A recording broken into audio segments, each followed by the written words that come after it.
Assalamualaikum warahmatullahi wabarakatuh. Semangat pagi, sahabat muda akuntansi, salam sehat.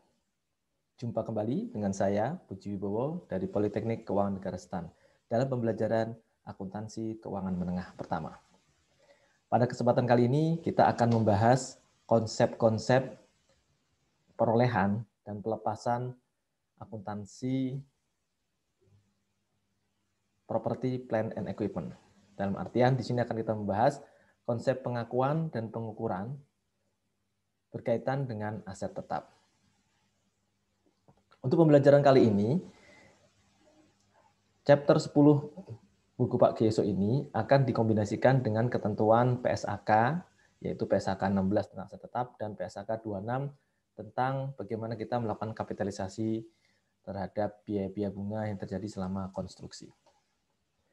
Nah, adapun pembelajaran chapter 10 ini juga terbagi dalam dua pertemuan. Ya, pertemuan pekan ini kita akan membahas bagaimana perolehan aset tetap hingga bagaimana kita melakukan kapitalisasi biaya-biaya bunga ke dalam perolehan aset tetap. Nah, nanti pekan depan kita akan membahas periode-periode berikutnya, itu bagaimana cara kita melakukan penyusutan aset tetap dan lain sebagainya. Nah, di kesempatan kali ini saya ingin tegaskan bahwasanya teman-teman mohon jangan hanya membaca buku Pak Gieso, tapi juga tolong dilihat ketentuan-ketentuan di dalam PSAK. Karena di sana kita akan jumpai pengaturan-pengaturan yang mungkin lebih detail, yang lebih spesifik untuk mengakomodasi kondisi yang ada di tanah air kita. Ya.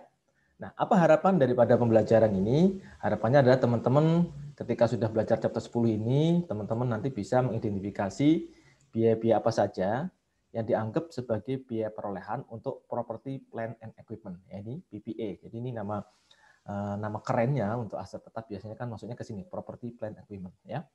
Kemudian kita juga nanti mendiskusikan bagaimana kita bisa melakukan kapitalisasi biaya bunga yang terjadi selama proses pembangunan, ya.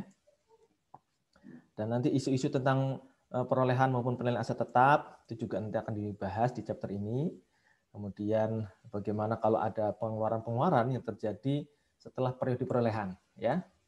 Dan bagaimana kita melakukan pencatatan atau akuntansi berkaitan dengan pelepasan aset tetap. Mari kita simak materi ini secara pelan-pelan. Oke? Ya, minum kopi dulu ya. Teman-teman yang masih belum semangat, silakan minum kopi atau minum jus, ambil apa saja yang membuat mata Anda melek. Ya, teret. Nah, ya, untuk pertemuan pekan ini, teman-teman semua, kita akan fokus ke dua hal ini, ya.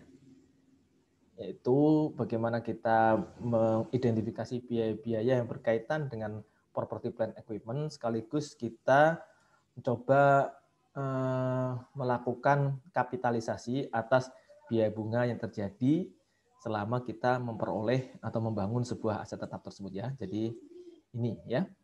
Dan ini saja. Sementara yang ini insya Allah akan kita bahas di pekan berikutnya, ya. Nah, video pembelajaran untuk dua materi ini, yaitu property plant equipment berkaitan dengan perolehan dan biaya bunga yang dikapitalisasi, ini saya bagi ke dalam 3 video. Karena itu teman-teman jangan puas kalau video ini selesai terus dianggap materi sudah selesai, enggak, karena masih berlanjut ke 2 video berikutnya. Oke, mari kita simak. Nah, secara umum teman-teman, apa sih yang kita bayangkan sebuah aset yang namanya property plant equipment atau PPA, ya.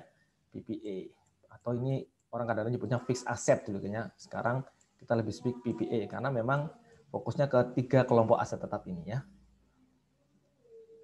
Oke, yaitu aset yang durable. Artinya aset durable itu ya dia tahan lama.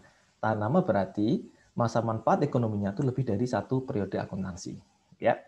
Nah, kalau sebuah aset yang dia punya nature-nya dia durable, bisa jadi dia akan golongan dalam plan asset atau fixed asset. Kenapa saya bilang bisa jadi? Karena ini tidak cukup untuk memenuhi definisi atau kriteria aset tetap, ya. Karena ada kriteria lain yang harus dipenuhi. Jadi tidak hanya dia durable, tapi juga nanti ada ketentuan lain yang harus dipenuhi supaya dia bisa masuk kelompok aset tetap, ya. Biasanya PPI ini ya 3 kelompok ini ya, land, buildings, ya, dan equipment. Ini yang masuk dalam kelompok fixed asset atau plan asset ya. Di beberapa laporan keuangan dia nyebutnya adalah plan assets. Nah, ini kriterianya, Mbak, Mas ya. Tidak hanya dia berupa aset yang durable, yang durability-nya lebih dari satu periode akuntansi, tapi juga ini punya niat untuk digunakan di dalam kegiatan normal perusahaan. Artinya digunakan oleh perusahaan yang bersangkutan. Tidak dimaksudkan untuk dijual. Tidak dimaksudkan untuk dijual. Karena kalau nanti kita beli aset tetap atau mengadakan aset tetap yang tujuannya untuk dijual kembali, nanti nggak bisa masuk plan aset. Terus masuk kemana Pak? Nah, nanti di slide berikutnya ya. Jadi kata kuncinya ini harus memang benar-benar digunakan oleh perusahaan yang bersangkutan. Ya. Kemudian tadi karena long term in nature ya, dan biasanya ada didepresiasi. Pasti namanya durable pasti harus didepresiasi tiap tahun. Dan memang memiliki kondisi fisik secara substansi. Secara substansi itu ada fisiknya, ada kondisi, ada barangnya, kelihatan kasat mata. Karena kalau nggak kelihatan kasat mata, bukan PPI namanya. Nanti maksudnya ke intangible assets, gitu ya Mas, Mbak. Jadi yang namanya PPI harus memenuhi 3 kriteria ini ya. Jadi digunakan untuk operasi, kemudian dia long term lebih dari satu periode, durability-nya, dan secara substansi fisiknya ini ada. Gitu ya.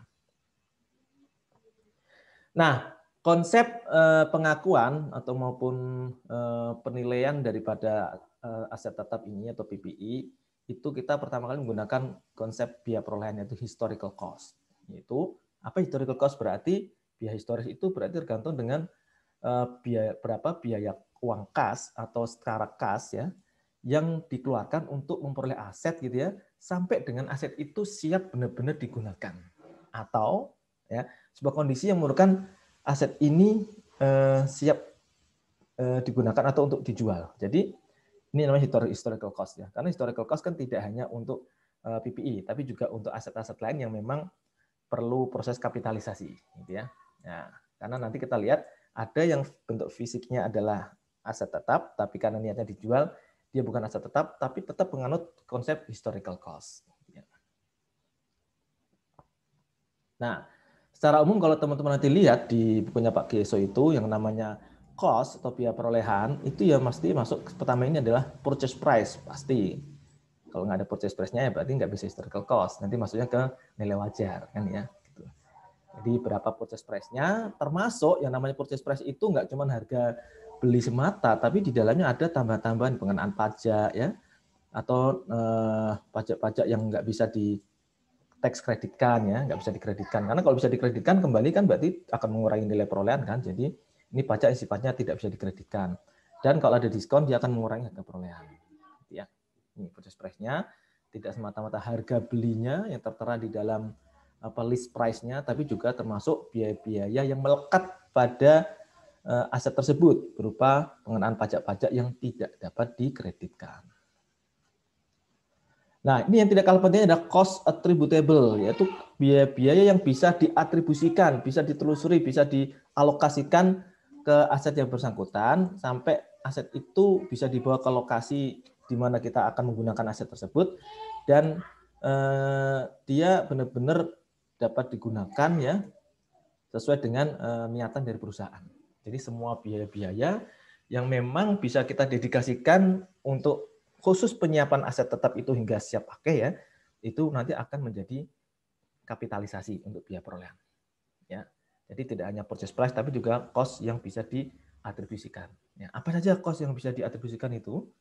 Nah, ini kita lihat contoh-contohnya di Pak Kiso sebenarnya ada ya. Tapi saya akan sampaikan beberapa hal penting di sini karena kalau di PSAK 16 ini lebih detail ya. Nah, ini kelompok yang sebelah kiri ini adalah biaya yang bisa diatribusikan kepada aset tetap menurut ketentuan PSAK 16. Gitu ya. Apa itu? Ini biaya imbalan kerja yang timbul secara langsung dari pembangunan atau akuisisi aset tetap. Apa itu biaya imbalan kerja? Berarti kita mengeluarkan upah, honor kepada biaya tenaga kerja. Ini kalau bangun gedung, ya, merakit mesin, segala macam ada biayanya, itu berarti bisa dikapitalisasi. Jadi konsep akuntansi biaya yang teman-teman pelajari ya bisa dipakai di sini gitu ya. Kemudian biaya penyiapan lahan, misalkan kita mau bikin pabrik tapi tanahnya ini belum matang ya, maka tanahnya perlu dimatangkan dulu, misalkan tadinya rawa-rawa ya, kemudian kita huruk ya, diuruk ya. Nah, biaya pengurukan itu dianggap sebagai biaya penyiapan lahan, gitu ya. Maka itu termasuk yang bisa diatribusikan atau dikapitalisasi ke aset tetap. Kemudian yang ketiga adalah biaya handling dan penyerahan awal. Itu biaya bagaimana kita melakukan packing, kemudian termasuk biaya transportasi untuk membawa barang itu ke tempat kita ya. Itu termasuk di dalam biaya yang bisa diatribusikan. Kemudian biaya perakitan dan instalasi. Jadi ketika barangkali kita beli mesin yang masih berupa belum built-in gitu ya, masih pecah-pecah gitu ya, perlu perakitan dan kita perlu biaya tambahan, maka itu termasuk biaya yang dikapitalisasi. Kemudian yang kelima adalah biaya pengujian aset apakah berfungsi dengan baik ya. Jadi biaya pengujian ya dites dulu ya. Kayak sekarang nih kalau teman-teman lihat kan kayak obat vaksin itu kan perlu diuji berapa kali ya. Ini juga gitu. Ini juga diuji nih asetnya well running nggak nih. Kalau jalannya bagus ya biaya-biaya untuk menguji aset itu berjalan dengan baik atau tidak itu termasuk biaya yang bisa diatribusikan. Dan juga komisi profesional kalau kita perlu komisi-komisi kita bayarkan kepada para konsultan untuk membangun aset ini ya. Ini adalah biaya-biaya yang hakikatnya bisa diatribusikan ke aset tetap, artinya bisa dikapitalisasi ya. Nah, sementara yang sebelah kanan ini itu tidak bisa dikapitalisasi ya. Misalkan apa nih? Biaya pembukaan fasilitas baru. Nah, kan kita belum tahu nih manfaatnya fasilitas baru kan ya. Kemudian biaya pengenalan produk baru. Karena kalau biaya pengenalan produk baru itu masuk biaya promosi, bukan biaya cost daripada aset tetap itu. Kemudian biaya penyelenggaraan bisnis ya, termasuk biaya pelatihan staf. Ini nggak ada hubungannya juga karena nanti hubungannya nanti dengan mempersiapkan staf, bukan untuk menyiapkan aset tetapnya ya. Kemudian administrasi dan overhead umum ini juga nggak dikapitalisasi. Kemudian biaya saat alat belum beroperasi penuh ya, alatnya masih benar-benar belum bisa, tapi kok kita lagi coba-coba terus ya. Jadi kalau memang belum bisa dia langsung di-expand-kan saja gitu. Atau ada kerugian awal operasi itu juga nggak boleh. Kemudian biaya relokasi dan reorganisasi operasi entitas ini juga nggak boleh ya. Kemudian yang ketujuh, hasil dari aset sebelum dimanfaatkan. Misalkan hasil parkir dari lahan yang belum digunakan. Kita punya lahan, kemudian ada uang parkir ya. Hasil parkir di lahan yang belum digunakan juga nggak bisa ya dihitung sebagai biaya perolehan ya. Kemudian laba internal jika merupakan persediaan ya. Ini karena kan mengandung transfer pricing gitu ya. Oke.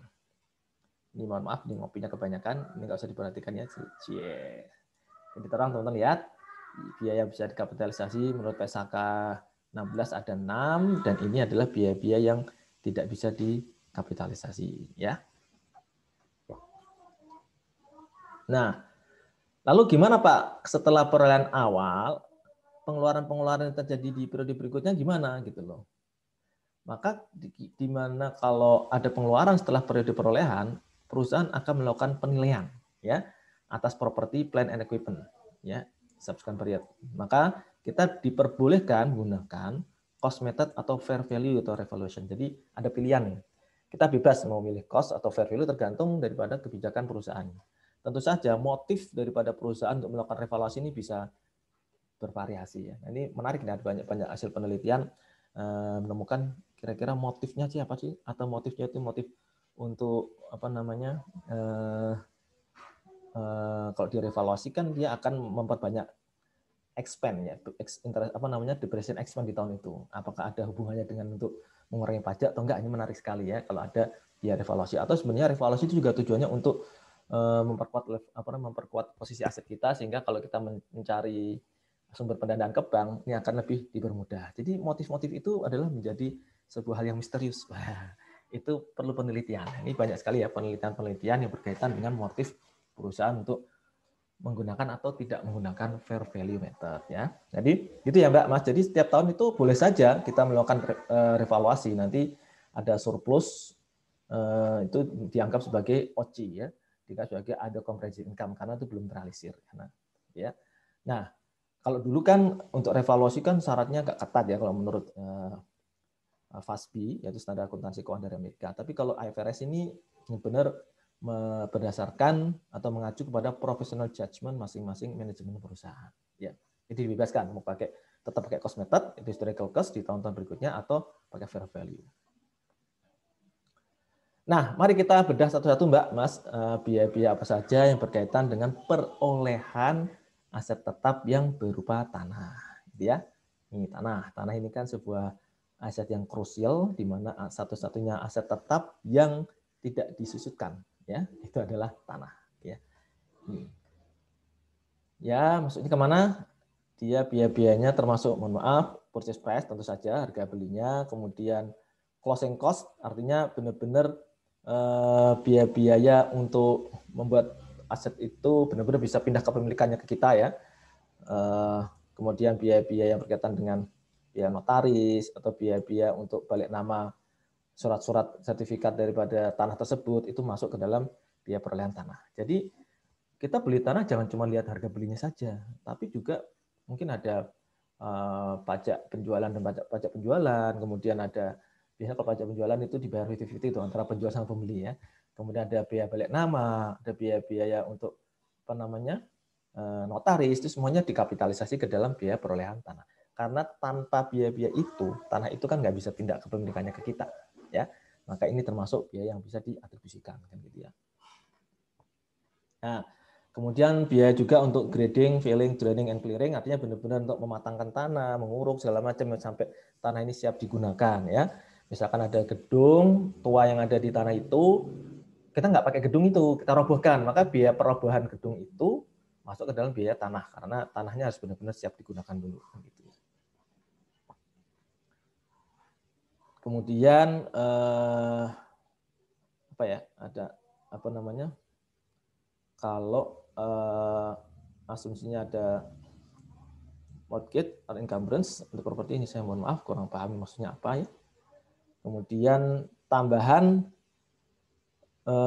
ada land improvements yang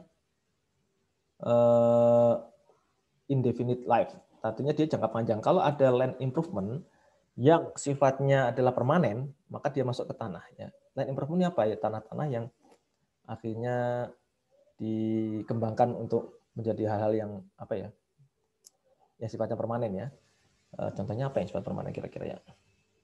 Tanah itu dimatangkan, misalkan dibikin jalanan yang lebih matang, ya, bukan jalanan pribadi tapi jalanan umum, ya. Itu kan land improvement, ya. Itu bisa nanti tambahan ke cost of land, gitu, ya. Nah, coba kita lihat di sini kalau di PSAK 16 itu cost of land-nya apa? Ini sebenarnya banyak terjemahan dari punya Pak Kiesi juga, ya.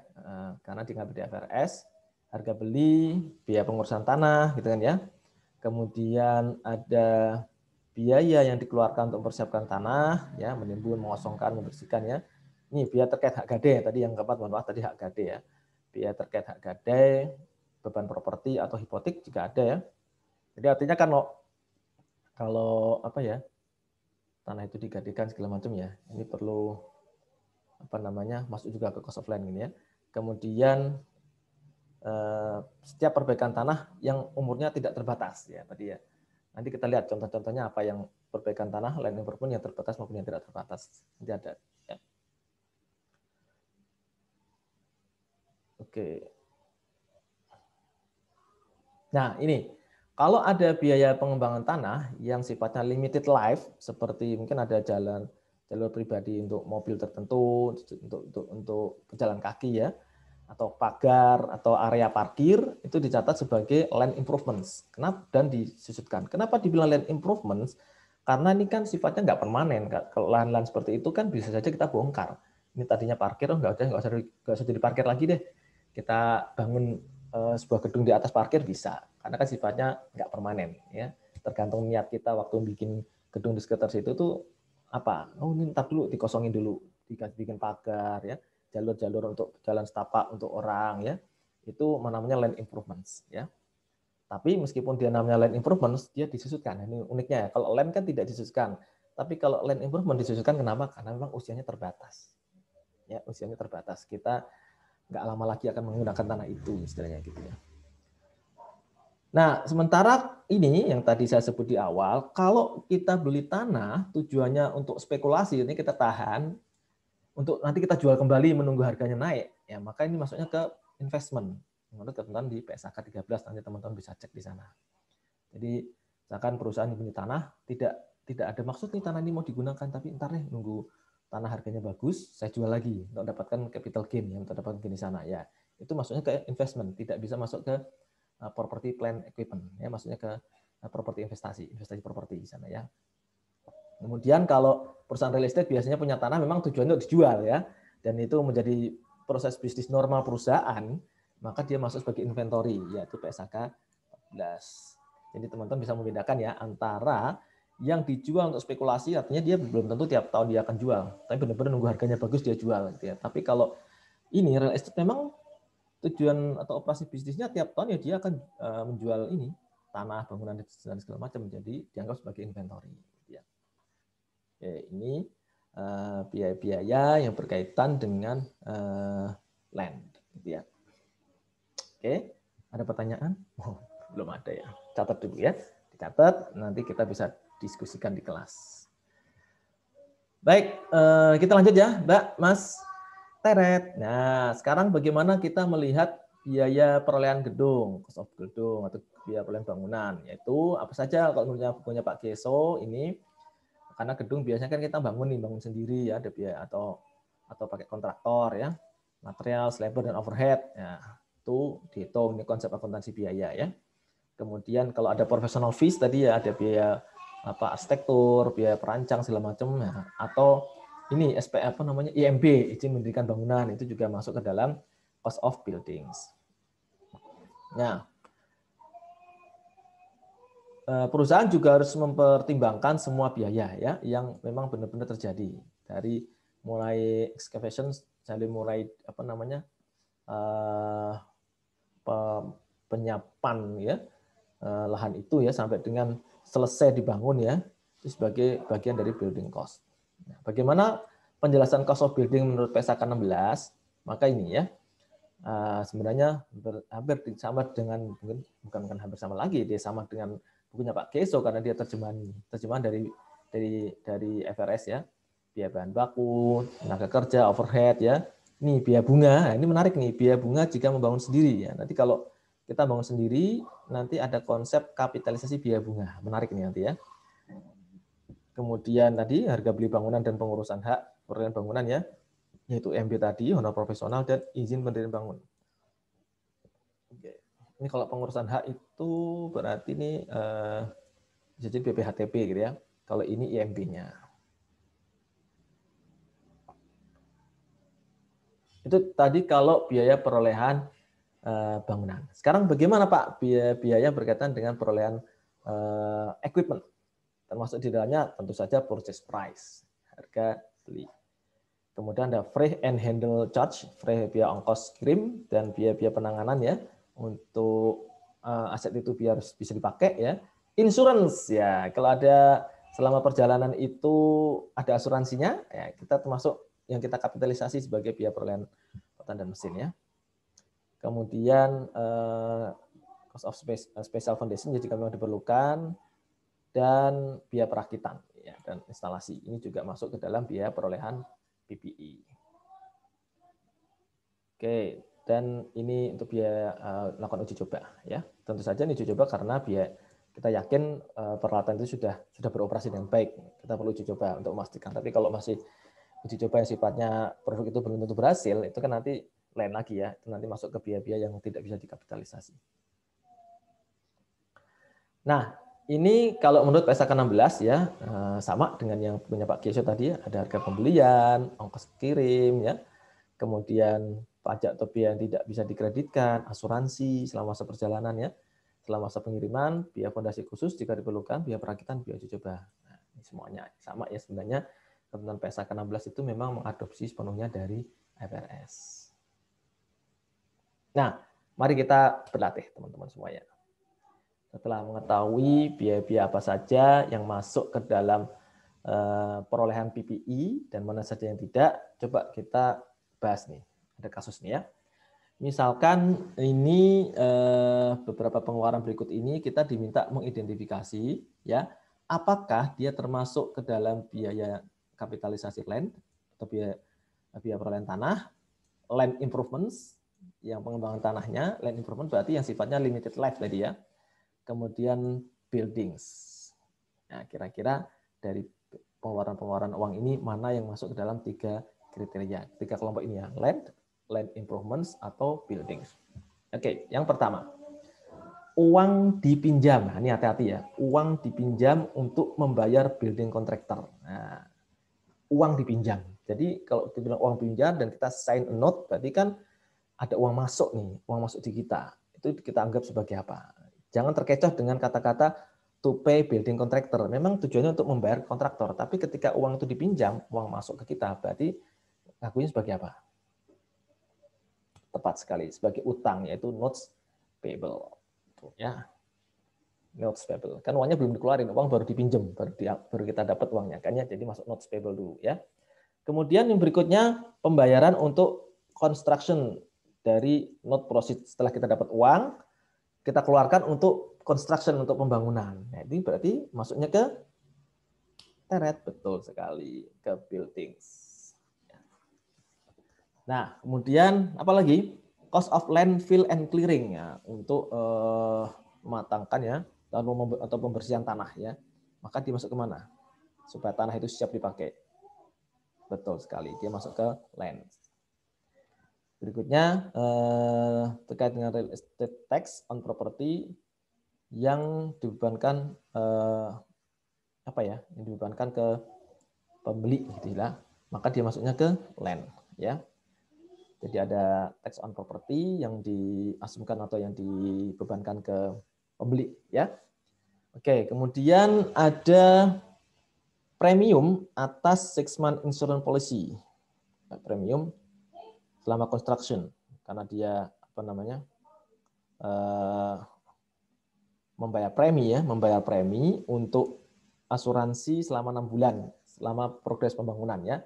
Maka itu dikapitalisasi ke buildings gitu ya. Nah, gimana kalau kita dapat refund dari premi asuransi yang ternyata pembangunannya lebih cepat dari rencana. Jadi kita dapat refund 1 bulan. Dapat refund berarti dia akan mengurangi biaya building. Tuh, makanya di sini dalam kurung. Artinya ini mengurangi ya. Oke. Kemudian architect fee on building. Nah, tadi biaya-biaya profesional termasuk fee untuk arsitek ya. Dia berarti masuk ke building. Tuh. Nah, berikutnya Mbak, Mas, yang H ini. Cost of real estate yang dibeli untuk land site. Ya, land-nya 200, building 50. Apa perlakuannya? Nah,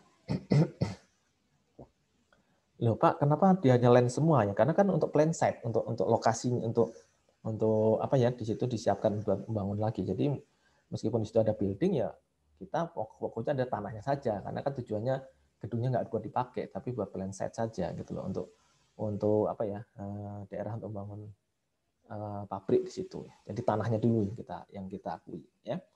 Kemudian pembayaran komisi untuk agen real estate. Dia maksudnya kemana? Ke land ya. Karena kan biasanya kita ke perusahaan real estate kan beli tanah ya. Kemudian cost of raising and removing buildings, ini juga masuk ke tanah. Nah, ini Mas, Mbak. Installation of fence, ya, pagar ya.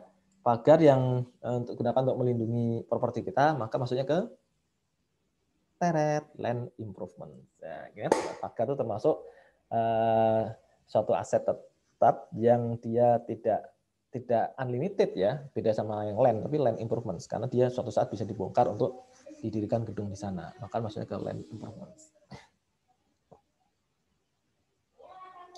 Nah, hasil dari residual value of demolished building, hasil dari puing-puing ya, puing-puing gedung yang kita robohkan, kemudian kita jual, hasilnya buat apa? Dia akan teret, mengurangi nilai perolehan tanah. Kalau puing-puingnya nggak bisa dijual ya dia akan nambah gitu ya, tapi kalau bisa dijual puing-puingnya bisa buat mengurangi biaya perolehan tanah.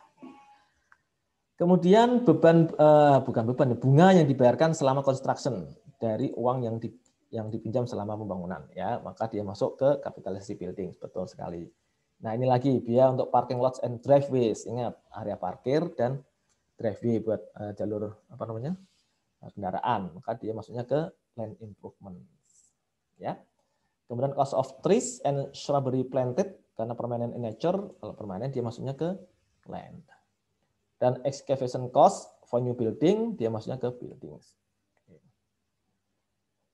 Ini ya Mbak, Mas, contoh-contoh bagaimana kita bisa melakukan klasifikasi biaya-biaya tadi, apakah termasuk dalam land, buildings, atau land improvements. Ya. Baik, setelah memahami konsep pengukuran ataupun penilaian aset tetap, maka kita nanti akan berlanjut bagaimana cara kita mengkapitalisasi seluruh biaya yang dikeluarkan kalau aset itu kita bangun sendiri. Maka di sana nanti kita akan melihat bagaimana memperlakukan uang yang kita keluarkan itu sebenarnya untuk bayar bunga. Nah, untuk bayar bunga itu berarti bisa kita kapitalisasi nggak sih di dalam perolehan aset tetap? Nah, nanti kita lihat atau kita simak dalam video berikutnya. Oke, jangan kemana-mana teman-teman semua. Habis ini simak video yang kedua yang berkaitan dengan self-constructed assets. Salam sehat, semangat pagi. Assalamualaikum warahmatullahi wabarakatuh.